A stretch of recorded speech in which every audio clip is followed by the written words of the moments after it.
نحمده ونصلي ونسلم على سيدنا ومولانا محمد النبي الكريم الأمين المجيد الحنين الرؤوف الرحيم. أما بعد، أعوذ بالله من الشيطان الرجيم. بسم الله الرحمن الرحيم. فوجدا عبدا من عبادنا آتيناه رحمة من عندنا وعلمناه من لدنا علما. صدق الله مولانا العظيم. إن الله وملائكته يصلون على النبي يا أيها الذين آمنوا صلوا عليه وسلموا تسليما. اللهم صل على سيدنا ومولانا محمد النبي الأمي وعلى آله وسلم تسليما. اللہ جل مجدور کے فضل احسان و کریم آقا صلی اللہ علیہ وسلم کی نالہ پاک میں صدق سے ربیع الثانی کے اس خوبصورت بابرکت عظیم مہینہ میں اللہ رب العزت کے حضور اس کے گھر میں ایک مرتبہ پھر سجدہ-ریز ہونے کے لیے حاضر ہیں. آج کے اس جمعہ المبارک میں کہ یہ اس ماہ مبارکہ کو جو نسبت ہے وہ ایک بڑی عظیم شان نسبت ہے، اور وہ حضور سیدنا غوث الثقلین غوث اعظم رضی اللہ تعالیٰ عنہ حضور سیدنا شیخ عبدالقادر محی الدین جیلانی رضی اللہ تعالیٰ عنہ آپ کی نسبت حاصل ہے کہ آپ کے یہ وصال مبارک کا مہینہ ہے. اسی نسبت سے اور آپ کے شخصیت کے حوالے سے آج کی نشست کا ہمارا موضوع ہے. جو آیت مبارکہ میں نے سورہ کہف میں تلاوت کی ہے، آیت نمبر 65 ہے. اس میں اللہ رب العزت نے حضرت موسیٰ اور حضرت خضر علیہ السلام کے ایک واقعے کا ذکر کیا ہے. اس کی بیک گراؤنڈ میں بھی جائے بغیر اور اس کی اگلی تفصیلات میں بھی جائے بغیر میں صرف آیت مبارکہ کا ترجمہ کروں گا، اور پھر جو اس میں سے ہمارے لیے رہنمائی ہے وہ ہم اس کو سننے کی سعادت حاصل کریں. اللہ رب العزت نے فرمایا کہ وہ جب اللہ کے ایک برگزیدہ بندے کی تلاش میں نکلے، وہ حضرت موسیٰ علیہ السلام اور ان کے ساتھ حضرت یوشع بن نون تھے، جو اللہ نے جب ان کا خود حکم ارشاد فرمایا. اب یہاں پہ بھی جو اس کا بھی بیک گراؤنڈ ہے مختصر سے اتنا اشارہ کر دوں کہ موسیٰ علیہ السلام نے جب دعویٰ علم کیا تو اللہ رب العزت نے انہیں یہ بتایا اور فرمایا کہ موسیٰ ہمارا ایک بندہ ایسا بھی ہے جو علم کے اندر، جیسے قرآن نے خود کہا کہ وَفَوْقَ كُلِّ ذِي عِلْمٍ عَلِيمٍ، ہر علم والے سے اوپر ایک علم والا موجود ہے. تو فرمایا ان سے جا کر کے ملو، وہ ہمارے بندوں میں سے ایک بندہ ہے.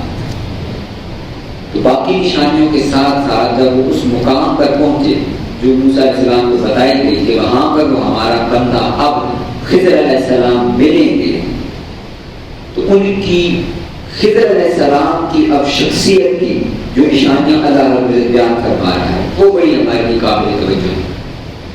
وہ فرمایا کہ فوجدا عبدا من عبادنا، انہوں نے ہمارے بندوں میں سے ایک بندے کو پایا.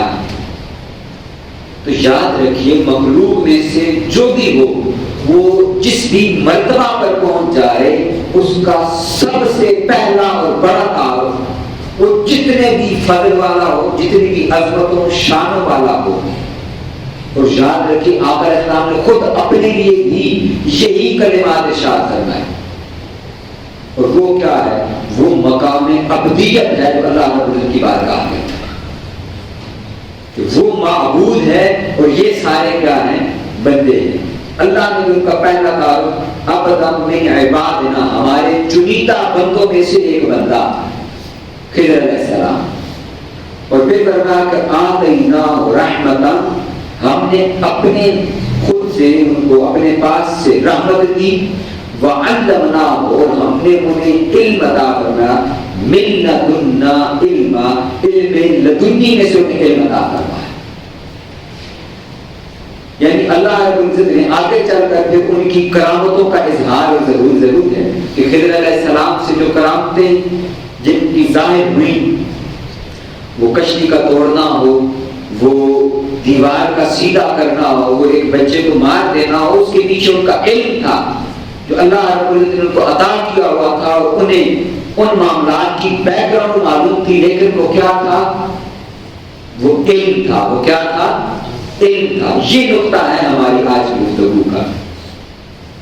وہ کیا ہے کہ اللہ رب العزت کو اس دین کے اندر انسان جتنے بھی بڑے مرتبے پر پہنچے وہ بذریعہ علم پہنچتا ہے۔ وہ کس طریقے سے پہنچتا ہے؟ بذریعہ علم پہنچتا ہے۔ اب جو کہ ہماری گفتگو حضور سیدنا غوث العظم رضی اللہ تعالیٰ عنہ کے حوالے سے ہے، یاد رکھیے کہ جو بھی کسی امت کا، کسی نبی کا کی امت کے اندر ولی ہوتا ہے وہ اس نبی کا بطور عکس ہوتا ہے، اس کا عکس ہوتا ہے اس کے علم کے اندر، یعنی اسے اپنے نبی کی وہ جو نبی کو علم عطا ہوا ہے اس میں سے حصہ ملتا ہے، اس کی علم میں سے وہ بطور عکس ہوتا ہے اپنے نبی کے عمل کا، اسے حصہ ملتا ہے اپنے نبی کے عمل کا، یعنی وہ اپنے نبی کے عمل، اس کے اخلاق، اس کی شریعت اور اس کے اسوہ کو اپنا لیتا ہے۔ یعنی ولی کو دیکھیں تو لگے یوں کہ یہ فلاں کا امتی ہے، اس کے اندر وہی اخلاق پائے جاتے ہیں، وہی علم پایا جاتا ہے۔ اور پھر تیسری چیز اس کو اس کے معجزات میں سے حصہ ملتا ہے، یعنی وہاں نبی سے معجزات کا ظہور ہوتا ہے اور یہاں ولی سے کرامتوں کا ظہور ہوتا ہے۔ لیکن جو بات اور آج کے اس نشست میں ہم نے سمجھنی ہے وہ یہ ہے کہ وہ چاہے اگلی امتوں کے اولیاء ہوں یا ہماری اس امت محمدیہ صلی اللہ علیہ وسلم آقا علیہ السلام کے امتی ہوں اور اس کے اولیاء اور اس کے ولیوں کے سردار حضور سیدنا غوث العظم رضی اللہ تعالیٰ عنہ ہوں، ہر ولی کی پہچان وہ علم ہے، وہ اس کی کرامت نہیں ہے۔ ہمارا مسئلہ یہ ہو چکا ہے کہ ہم نے سارا زور وہ کرامتوں پر دیا ہوا ہے۔ ہم جس بھی شخصیت کی اس کی روحانیت کی اگر مثال دینا چاہیں اور یہ بتانا چاہیں کہ اس کا روحانی مقام مرتبہ اتنا بلند ہے اور یہ بڑی روحانی شخصیت ہے، ہم اس کی کرامتوں کا تذکرہ کرتے ہیں، اس کے علم کا تذکرہ ہی نہیں کرتے۔ یاد رکھیے کرامت کے بارے میں صوفیاء اور اولیاء کہتے ہیں کہ جب ولی وہ ولایت کے راستے پر چلتا ہے، وہ تصوف کے روحانیت کے راستے پر چلنا شروع کرتا ہے، تو جب چلتے ہوئے اس کی سواری دوڑتی ہے، اس سواری کے دوڑنے سے جو گرد اٹھتی ہے اس گرد کو کرامت کہتے ہیں۔ یعنی اولیاء اور صوفیاء کے ہاں اس کرامت کا یہ مقام ہے۔ کرامت کا مقام کوئی بہت بڑا نہیں ہے کہ خلاف عادت عقل سے ماوراء کوئی شے ہمارے سامنے ظہور پذیر ہو جائے تو کوئی بہت بڑا کام ہے، نہیں۔ فرمایا اصل کرامت یہ ہے، اصل کرامت وہ یہ ہے کہ دیکھو کہ وہ کتنا صاحب شریعت ہے۔ ایک بزرگ کے پاس ایک شخص گئے، سنا تو انہوں نے کہا کہ آپ کا بڑا چرچا سنا ہے کہ آپ اللہ کے بڑے برگزیدہ لوگوں میں سے ہیں۔ وہ ان کے پاس 3 دن اور راتیں رہے اور آخری دن وہ جانے لگے۔ انہوں نے کہا کہ آپ کے بارے میں سنا بہت تھا لیکن آپ تو ایک انتہائی معمولی سی شخصیت ہے، معمولی شخصیت ہے۔ تم کیا سن کر اور سمجھ کر اور سوچ کر آئے تھے؟ انہوں نے کہا میں نے سنا تھا کہ آپ بہت بڑے ولی اللہ، آپ بہت صوفی ہیں، روحانیت کے اندر آپ کا بہت بڑا مقام ہے۔ میں کہ تم چاہتے کیا تھے مجھ سے؟ انہوں نے کہا کہ میں نے ان 3 دن اور راتوں کے اندر آپ میں سے کوئی ایک کرامت بھی نہیں دیکھی، کوئی ایک کرامت بھی نہیں دیکھی۔ انہوں نے کہا اچھا کرامت نہیں دیکھی، یہ بتاؤ کہ ان 3 دن اور 3 راتوں میں تم نے میری تہجد قضا ہوتے دیکھی؟ تم نے میری کوئی نماز قضا ہوتے دیکھی؟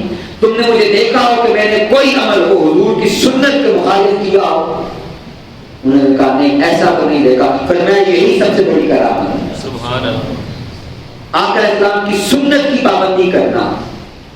اب یہاں پر دیکھیے اللہ رب العزت نے ہر نبی کو معجزات عطا فرمائے، ہر نبی کو، اور پھر آقا علیہ السلام کو تو بے شمار معجزات عطا فرمائے، بے شمار۔ اب ان بے شمار معجزات میں سے ایک معجزہ حضور کا ایسا ہے جو تمام معجزوں میں سب سے بڑا بھی ہے اور باقی بھی رہنے والا ہے۔ اب ہم سے اگر کوئی پوچھے تو ہم کہیں گے کہ واقعہ معراج یہ بہت بڑا معجزہ ہے، یہ سب سے بڑا معجزہ ہے۔ کوئی کہے گا کہ چاند کو 2 ٹکڑے کر دینا، یہ بہت بڑا معجزہ ہے۔ کوئی کہے گا کہ پتھروں کا وہ بول کر کلمہ پڑھ دینا، یہ بہت بڑا معجزہ ہے۔ جانوروں کا بولنا، یہ بہت بڑا معجزہ ہے۔ پھر درختوں کا جڑوں سمیت آ کر حضور کی بارگاہ میں سجدہ ریز ہو جانا، چل کر آنا اور سجدہ ریز، یہ بھی بہت بڑا معجزہ ہے۔ لیکن آقا اسلام کا ایک معجزہ وہ ان سارے معجزات سے بڑا ہے اور باقی رہنے والا ہے، اس کا نام قرآن ہے۔ باقی انبیاء کو بھی جو معجزات عطا ہوئے، ان کے معجزات ان کی کتابیں نہیں ہیں، ان کی معجزات ان کی کتابیں نہیں ہیں۔ مثلا موسیٰ علیہ السلام کو عصا کا معجزہ ملا، یا وہ اپنی ہاتھ جو تھا ان کو روشنی عطا ہوئی، وہ ہاتھ بغل میں سے نکالتے تو وہ سورج کی طرح چمکنے لگتا، یہ ان کا معجزہ تھا۔ لیکن تورات ان کا سب سے بڑا معجزہ نہیں، کیونکہ تورات میں تحریف ہو گئی۔ عیسیٰ علیہ السلام کا بے شمار معجزات میں سے سب سے بڑا معجزہ مردوں کو زندہ کرتے تھے، مردوں، لیکن یہ معجزہ عیسیٰ علیہ السلام کا سب سے بڑا معجزہ نہیں، انجیل ان کا سب سے بڑا معجزہ نہیں ہے، اس وجہ سے کہ انجیل میں تحریف ہو گئی۔ معجزہ تو وہ ہے جس پر عقل حاوی نہ آئے، جو عقل کو عاجز کر دے، میں نے پچھلی نشست میں بھی بات کی تھی، معجزہ تو وہ ہے جس کو عقل عاجز کر دے، جس پر عقل حاوی آ جائے اور انسان اس پر قابو پائے، جس پہ تحریک کر دے، وہ معجزہ نہیں رہتا۔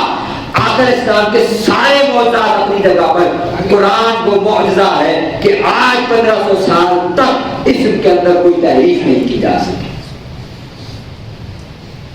آخر اسلام کی ذات مبارکہ کے حوالے سے کتابیں لکھی، مستشرقین اعتراضات کیے، ان کے جوابات آتے رہے، لیکن قرآن کا اپنا جو بہت بڑا چیلنج تھا کہ اگر تم اپنے دعوے میں سچے ہو اور تمہیں اس قرآن کے بارے میں اگر شک ہے تو اس کی مثل ایک آیت ہی لے آؤ، ایک سورت ہی لے آؤ۔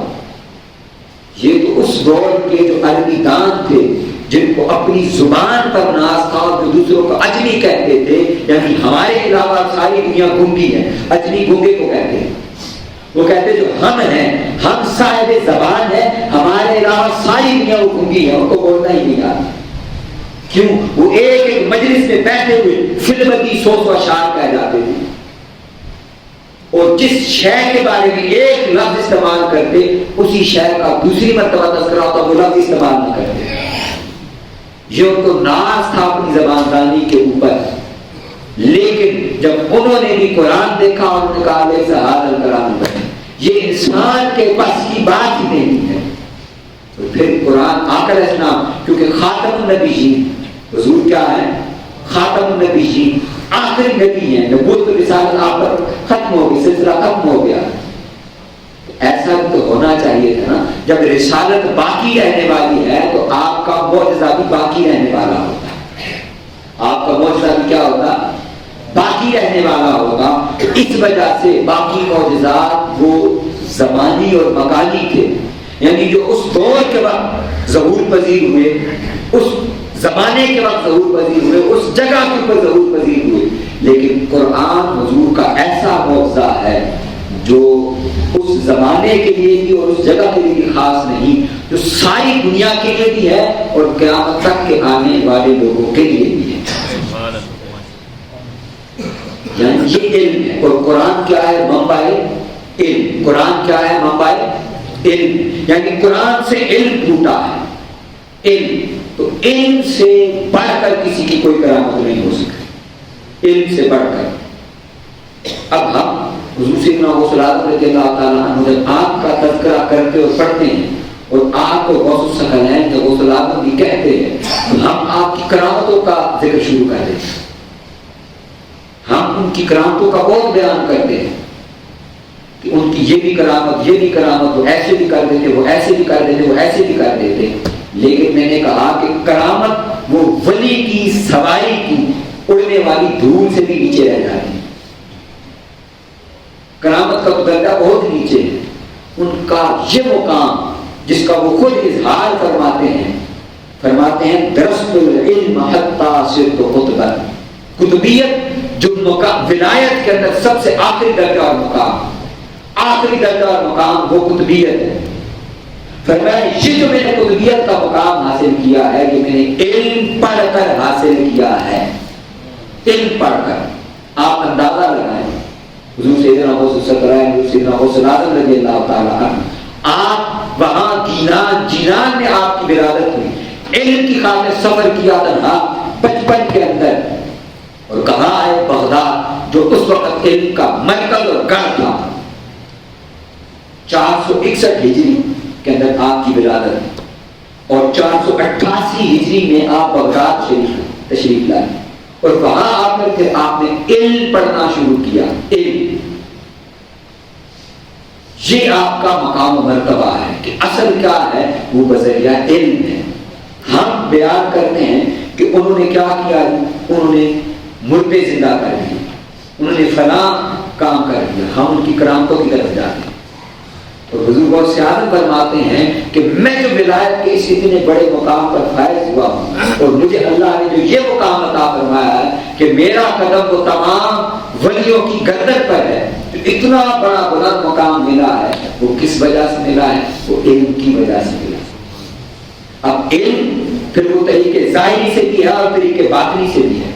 یعنی ظاہری طور پر بھی انسان روزانہ میں تلمس طے کرے, وہ کتابوں کا مطالعہ کرے, وہ کتابیں پڑھ کر علم حاصل کرے, کسی مدرسہ میں جائے, کسی یونیورسٹی میں جائے, وہاں سے علم حاصل کرے. یاد رکھیے میں بات عرض کر رہا ہوں کہ اسٹیبلش کرنے کی میں کوشش کر رہا ہوں وہ یہ ہے, دنیا کا کوئی شخص وہ ولی نہیں ہو سکتا جس کے پاس علم نہیں. یہ یاد رکھیے, ملنگیت وہ ولایت نہیں ہو سکتی. وہ بندہ ملنگ ہو سکتا ہے, وہ ایسے مجذوب سا ہو سکتا ہے, وہ شریف النفس نیک ہو سکتا ہے, لیکن وہ اللہ کا ولی نہیں ہو سکتا جب تک کہ اس کے پاس علم نہ ہو. علم نہ ہو. ولی بغیر علم اور بغیر عمل کے نہیں ہو سکتا. حضور سیدنا غوث الاعظم رضی اللہ تعالیٰ عنہ عمل میں آپ کا عالم یہ ہے, عمل میں کہ آپ نے 40 سال عشاء کے وضو کے ساتھ فجر کی نماز پڑھی. یہ آپ کا عمل ہے کہ وہاں آ کر اسلام کی سنت مبارکہ کی پاسداری کو آپ دیکھیں. داتا گنج بخش علی اجویری فرماتے ہیں کشف المحجوب کے اندر کہ اگر کوئی شخص وہ ہواؤں میں اڑتا ہو, وہ آگ کے اندر چلتا ہو, اس کو آگ نہ جلائے, اور وہ پانی کے اوپر دوڑتا ہو, لیکن اگر وہ شریعت سے ایک درجہ بھی دائیں یا بائیں ہو, وہ شعلہ باز ہو سکتا ہے, وہ اللہ کا ولی اور صوفی نہیں ہو سکتا. وہ اس کے پاس ہاتھ کی صفائی ہو سکتی ہے, کوئی ہنر ہو سکتا ہے. آج کل کا سوشل میڈیا کا دور ہے, بے شمار ایسے لوگ, بے شمار آپ دیکھیں وہ کیمروں کے سامنے عجیب عجیب حرکتیں کر رہے ہوتے ہیں. اگر وہ آپ ان کو ولی سمجھتے ہیں تو پھر غیر مسلم تو پھر زیادہ بڑے ولی ہو. ان کو دیکھیں آپ, ان کے میجک شوز دیکھیں آپ, اور ان کے جو بہت بڑے بڑے ایریناز سجاتے ہیں, اور ان ایریناز کے اندر پھر جو ان کے اپنے ربی آتے ہیں, وہ چاہے مشنری ہوں, عیسائیوں کے, یہودیوں کے مشنری ہوں, یا ایون یہ ہمارے جو پڑوس کے اندر ملک ہے ہندوستان, وہاں کے وہ ہندو مذہب کے ماننے والے ہیں, وہ بہت بڑے بڑے ان کے سادھو پنڈت وہ کھڑے ہوتے ہیں اسٹیجوں کے اوپر, وہ کیمرے لگا کر 400 کیمرے لگے ہیں, ہزاروں کے مجمع ان کے سامنے وہ لوگوں کو ٹھیک بھی کر رہے ہیں. وہ جو اپاہج لوگ آتے ہیں خالص زدہ, وہ ان کو ہاتھ لگاتے ہیں, دم کرتے ہیں, ان کو چلنا شروع کر دیتے. یہی کام وہ باہری ممالک کے اندر کر رہے ہیں. اگر یہ دلیل ہے کسی کی ولایت کی, تو پھر یہ تو غیر مسلم بھی کر رہے ہیں.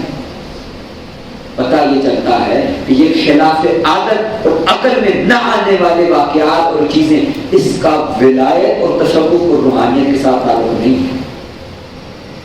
ولایت, تصوف اور روحانیت نام ہے علم کا اور عمل کا. کہ اگر اس کے اندر آپ علم دیکھیں, تزکیہ دیکھیں, اخلاق دیکھیں, اخلاق سے آری لوگ ہمارے یہاں ملنے کے لیے جائیں اور ہاتھ اور پاؤں آگے کر دیں, انسان کو انسان نہ سمجھے آپ اپنے برابر, الگ مسندیں ہوں, جبہ اور دستار بلند کی ہوئی ہو, لیکن علم نام کی چیز نہ ہو, قرآن صحیح پڑھنا نہ آتا ہو, حضور سیدنا غوث اعظم رضی اللہ تعالیٰ عنہ آپ نے 521 ہجری میں آپ مسند پر بیٹھے، 10 دینا شروع کیا آپ نے 521 ہجری میں، اور 40 سال اپنے وصال تک 561 ہجری تک 40 سال آپ درس دیتے رہے. یہ آپ کا مقام، یہ حضور سیدنا غوث اعظم رضی اللہ تعالیٰ عنہ 40 سال آپ نے علم پڑھایا، خطابات کے ذریعے بھی اور جامعہ بغداد کے اندر. پڑھانے کا عالم یہ تھا، ہفتے میں 3 دن آپ خطاب فرماتے، مجمع عام سے 3 دن ہفتہ میں خطاب فرماتے، جس میں 70,000 سے لے کے 1,00,000 تک افراد شامل ہوتے. یہ مجمع عام کے اندر آپ کا خطاب ہوتا 3 دن، اور یہ عمل آپ کا 40 سال جاری رہا. مجمع عام سے خطاب وہ ہفتہ میں 3 دن فرماتے، اور جو آپ مسند پر بیٹھ کر علم پڑھاتے وہ ہفتہ میں 7 دن پڑھاتے، 7 دن علم پڑھاتے. اور یہ کام آپ نے 36 33 یا 30 سال کرنا، یعنی 528 ہجری میں آپ مسند پر بیٹھے بغداد، جامعہ بغداد، اور وہاں پہ آپ نے بطور شیخ، بطور پروفیسر، بطور ٹیچر پڑھانا شروع کیا. اور پھر آپ نے جمیع بہت بڑے بڑے محدثین اور فقہاء آپ کے پھر شاگرد پیدا، 400 لوگ آپ کی مجلس میں بیٹھ کر وہ آپ کے درس کو لکھا کرتے. یہ آپ کا علم مقام. ضرور سیاست جو پہلا درس دیتے، پہلا درس وہ قرآن مجید وہ پڑھا جاتا، سنا جاتا، اس کے بعد آپ قرآن مجید کی تفسیر کا درس دیا کرتے. ہمارے ہاں حال یہ ہے، قرآن سے دور دور تک آپ کا تعلق نہیں، دور دور تک فقط دم کرنے کے لیے، اور وہ بھی آپ سن لیں اس کا بھی درست لفظ نہیں ہوتا، اور پوچھ لیں کہ یہ اس کو پڑھنا کیسے ہے، وہ کو فرق معلوم نہیں. جس کو درست قرآن مجید پڑھنا نہیں آتا وہ کہاں کا اللہ کا ولی اور صوفی اور روحانی شخصیت ہو سکتی ہے. جس کو شریعت کی پاکی ناپاکی کا نہیں پتا، جس کو حلال و حرام کا نہیں پتا. حضور سیدنا غوث اعظم پھر دوسرا درس وہ حدیث کا دیا کرتے. اور فقہ کے اندر آپ کی تفقہ کا عالم یہ تھا. فقہ کے اندر آپ فرماتے ہیں کہ آپ دو فقہوں کے اندر آپ فتویٰ ارشاد فرماتے. اتنے بڑے فقیہ تھے آپ، فقہ حنبلی میں بھی اور فقہ شافعی کے اندر، دونوں فقہ کے اندر آپ فتویٰ ارشاد فرماتے. اور بغداد ارد گرد سے، بصرہ سے، شام سے جتنا فتویٰ آتا وہ فتویٰ ایک دن آپ کی ٹیبل پر نہیں رہتا، ایک دن سے زائد، ایک دن کے اندر اس فتویٰ کا جواب ارشاد فرما دیتے. علمی طور پر تفقہ تمکن کا عالم یہ تھا، اتنی مضبوطی پختگی کی علم کے اندر. یہاں تک کہ فقہ حنبلی کی ایک بہت بڑی کتاب ہے، وہ امام ابن قدامہ المقدسی کی کتاب ہے المغنی. مغنی یہ 15 جلدوں کی کتاب ہے فقہ حنبلی کی. جیسے ہم فقہ حنفی کے فالوور ہیں، تو فقہ حنفی کی مختلف کتابیں ہیں، ہدایہ ہے، مختار ہے، رد المختار ہے، در المختار ہے، اور اس کے علاوہ بڑی بے شمار میں دیگر کتب ہیں. تو فقہ حنبلی کی جو ایک بڑی ضخیم کتاب ہے جو بطور ٹیکسٹ بک پڑھائی جاتی ہے، وہ کتاب اس کے مصنف ہیں امام ابن قدامہ المقدسی، انہی کی کتاب ہے المغنی. یہ 15 جلدوں کی کتاب ہے. اب ذرا سنیے گا، یہ جو 15 جلدوں کی المغنی ہے یہ دراصل شرح ہے المختصر الخرقی کی. امام خرقی کی کتاب ہے، وہ بھی فقہ حنبلی کے امام ہیں.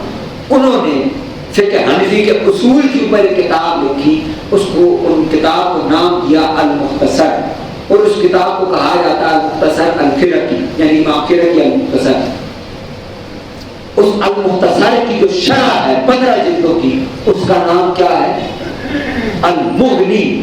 وہ امام ابن قدامہ کی کتاب ہے. امام ابن قدامہ نے وہ جو 15 جلدوں کی شرح لکھی ہے، امام ابن قدامہ نے وہ المختصر الخرقی وہ حضور سیدنا غوث اعظم سے پڑھی ہے.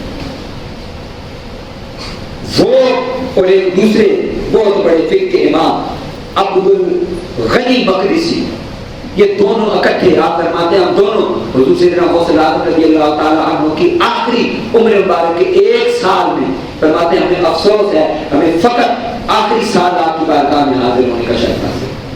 اور آپ کو اور حیرانی کی بات بتاؤں، یہ جو چیزیں انہوں نے پڑھی ہیں یہ چیزیں انہوں نے فقط 50 دن حضور صلی اللہ علیہ وسلم کے پاس رہ کر پڑھی.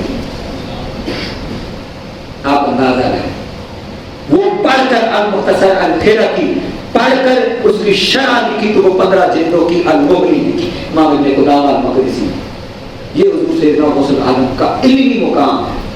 ہم کبھی اس طرف گئے نہیں، ہم ان کی کرامتوں کی ان گفتگو کے اوپر رہتے ہیں، ہم نے ان کے تزکیہ کو نہیں پڑھا کہ جو انہوں نے انسانی دل اور انسان کے باطن کو صاف کرنے کے حوالے سے جو ہمیں ارشادات کرنا ہے. میں تقویٰ کی تعریف حضور سیدنا غوث العالم اپنی کتاب اپنی تعلیمین میں فرماتے ہیں کہ تقویٰ کیا ہے. ہم کہتے ہیں کہ تقویٰ پرہیزگاری ہے. فرمایا بندے تقویٰ یہ ہے کہ تو وہاں پر نہ پایا جائے جہاں پایا جانے سے اللہ ناراض ہوتا ہے، اور تو وہاں سے غیر حاضر نہ ہو جہاں اللہ نے حاضر ہونے کا حکم دیا ہے. جہاں تیرا رب چاہتا ہے کہ اے بندے تو یہاں حاضر ہو وہاں سے غیر حاضر نہ ہو، اور جہاں رب چاہتا ہے کہ تو یہاں پر حاضر نہ ہو تو وہاں پر نہ پایا جائے، اس کو تقویٰ کہتے ہیں. یہ تقویٰ کی ڈیفینیشن حضور صلی اللہ علیہ وسلم نے کہا. پھر دل کی بیماریوں کی آپ نے علاج بیان کرا کہ دل کو کس کس طرح وسوسے خیالات خواطر یہ تنگ کرتے ہیں. اور ہم یہ جو اپنی سوسائٹی کے اندر یہ اگر کرامتوں سے نکل کر اگر ہم ان اولیاء صوفیاء بزرگان دین کی اصل تعلیمات کو اپنائیں، ہمارے آپس کے 99% جھگڑے ختم ہو جائیں. کیوں؟ ہمارے جھگڑے کیا ہیں؟ ایک دوسرے کے حوالے سے بدگمانی، وسوسے، غلط سوچیں، دلوں کے اندر پریشانیاں، قدورتیں، نفرتیں. جب آپ ان اولیاء کی تعلیمات کو پڑھیں گے انہوں نے ان ساری بیماریوں کا علاج فرمایا ہے. فرماتے دل کا تزکیہ کیسے ہوتا ہے تو وہ بیماری پیدا ہونے کے بعد کا علاج تجویز نہیں فرماتے. وہ جہاں سے بیماری داخل ہوتی ہے کہ پہلا خاطر جو دل کے اندر اور دماغ کے اندر داخل ہوتا ہے اور ابھی شیطان کو بھی شیطان کی تائید بھی اس کو حاصل نہیں ہوئی ہوتی، وہ فرماتے ہیں جو پہلا خیال دل کے اندر آیا ہے اس کو وہیں پر روک لو، بند کر. یہ جتنے ہمارے آپس کے جھگڑے ہیں یہ کہاں سے حل ہوں گے؟ یہ حضور سیدنا غوث العالم رضی اللہ تعالیٰ کی تعلیمات سے حل، یہ بزرگان دین کی تعلیمات سے حل ہوں گے. ان کی کرامتوں سے، ان کی کرامتوں کے قصے سننے سے یہ حل نہیں ہوں گے. یہ حل ہوں گے علم کے پڑھنے سے. ہم نے آج جہالت کو اپنا سربراہ بنایا ہوا ہے. ہر جاہل شخص وہ ہمارا امام ہے جس کو نہ اداروں سے، نہ مدرسہ سے، نہ تعلیم سے، نہ علم سے کوئی شوق ہو. زبانیں کھولیں ان میں سے گالی نکلے گی، ان میں سے فتوے نکلیں گے، ان میں سے دوسروں کے خلاف غلیظ زبان استعمال ہوگی. ہم چاہے اپنے مذہبی رہنماؤں کو دیکھیں اور چاہے سیاسی رہنماؤں کو دیکھیں، یہی حال آپ کو ملے اپنے بڑوں کے اوپر. میں اللہ کی قسم اٹھا کے آپ کو بتا رہا ہوں، آپ 1400 سال میں سے اپنے کسی بھی سیاسی مذہبی رہنما کو اٹھا کے دیکھ لیں اور بالخصوص اپنے بزرگان دین صوفیاء اور یاد سے دیکھ لیں، کسی ایک کی بھی سنت اور سیرت میں یہ تعلیم آپ کو نہیں ملے گی. ان کا عالم تو یہ ہے کہ وہ خیر مسلموں سے پیار کرتے ہیں. ہم حضور کے کلمہ پڑھنے والوں کو مسلمان نہیں سمجھتے. ہم کہتے ہیں اس کا تعلق فلاں فرقے سے ہے، یہ فلاں مسلک فرقے سے، یہ فلاں مسلک سے ہے، اس نے فلاں جگہ سے پانی پی لیا، اس کا برتن استعمال نہیں کرنا، اس نے فلاں چیز کا نوالا کھا لیا، یہ نوالا نہیں کھانا. اللہ کے بندوں کو اللہ اور اس کے رسول کا کلمہ پڑھنے والا. اور ہمارا عالم اس وقت ہماری سوسائٹی کا یہ ہو چکا ہے، نہیں معلوم ہم نے یہ تعلیمات کن سے سیکھی ہیں.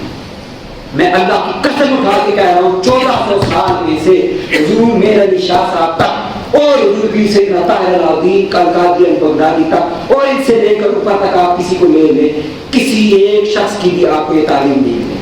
نہ حضور بابا فرید الدین بن شکر کی، نہ حضور خواجہ نظام الدین اولیاء کی، حضور نہ خواجہ محمد مہاجری کی یہ تعلیم، نہ خواجہ محمد چشتی اجمیری کی یہ تعلیم ہے، نہ حضور داتا گنج بخش علی اجمیری کی یہ تعلیم. آقا اسلام نے ارشاد فرمایا ہم حضور کی سنت اور سیرت سے دور ہیں. حضور نے ارشاد فرمایا مومن وہ زیادہ لام تام کرنے والا نہیں ہوتا. ہم دیکھ لیں کہ ہمارے رہنما کون اور کیا ہے. ہر وقت دوسرے پر لام کرنا، دوسرے پر تان کرنا، حضور فرمایا یہ تو مومن کی شان تھی.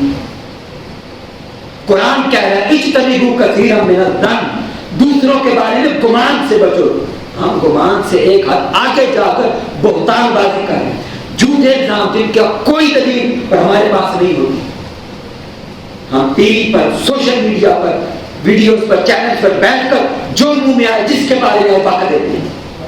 کوئی شرم حیا نہ اللہ رسول کا خوف، نہ کوئی اپنی شرم حیا دین کے بارے میں پائی جائے.